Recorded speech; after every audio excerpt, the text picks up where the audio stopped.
Welcome back to That Dad Guy. So today's video is going to be about a tradition that we have in our household. On Christmas Eve, we read The Night Before Christmas. So I thought I'd read it to you. So here we are.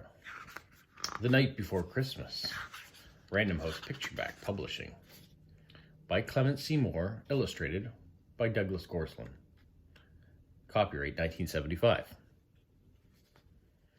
'Twas the night before Christmas, when all through the house not a creature was stirring, not even a mouse. The stockings were hung by the chimney with care, in hopes that St. Nicholas soon would be there. The children were all nestled, all snug in their beds, while visions of sugar plums danced in their heads.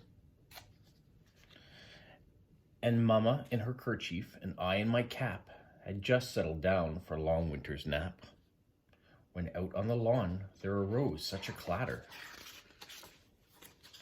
I sprang from my bed to see what was the matter.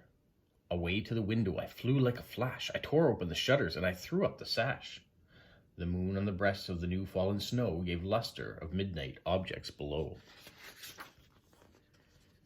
When what to my wondering eyes should appear but a miniature sleigh and 8 tiny reindeer, with a little old driver so lively and quick, I knew in a moment it must be St. Nick.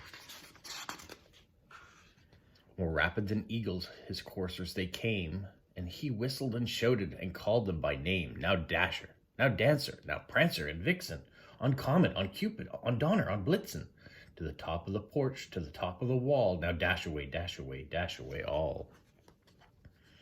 As dry leaves that before the wild hurricane fly, when they met with the obstacles, mount to the sky, so up to the housetop the coursers they flew, with a sleigh full of toys, and St. Nicholas too. And then in a twinkling I heard on the roof the prancing and pawing of each little hoof. As I drew in my head and was turning around, down the chimney St. Nicholas came with a bound. He was dressed all in fur from his head to his foot, and his clothes were all tarnished with ash and soot. A bundle of toys he flung on his back, and he looked like a peddler just opening his pack. His eyes, how they twinkled, his dimples, how merry, his cheeks were like roses, his nose like a cherry. His droll little mouth was drawn up like a bow, and the beard on his chin was white as the snow. The stump of a pipe he held tight in his teeth, and the smoke it encircled his head like a wreath. He had a broad face with a little round belly that shook when he laughed like a bowl full of jelly. He was chubby and plump, a jolly old elf, and I laughed when I saw him in spite of myself. A wink in his eye, a twist of his head, soon gave me to know I had nothing to dread.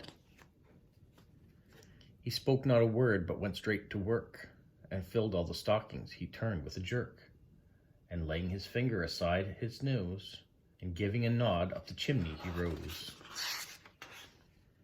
He sprang to his sleigh, to his team gave a whistle, and away they all flew like the down of a thistle. But I heard him exclaim, as he drove out of sight, "Merry Christmas to all, and to all a good night."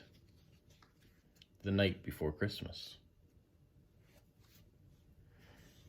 So I hope you enjoyed that. That is our Christmas tradition. I know that particular story has been modernized, and maybe Santa no longer smokes in it anymore, or there are some things that have changed since 1975 that make jolly old St. Nick a little bit different in today's story.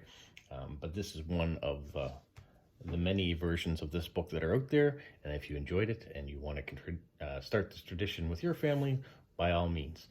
So thank you for subscribing, liking, commenting, and sharing, and stay safe.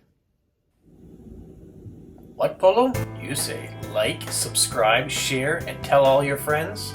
Who's a good boy? Who's a good boy?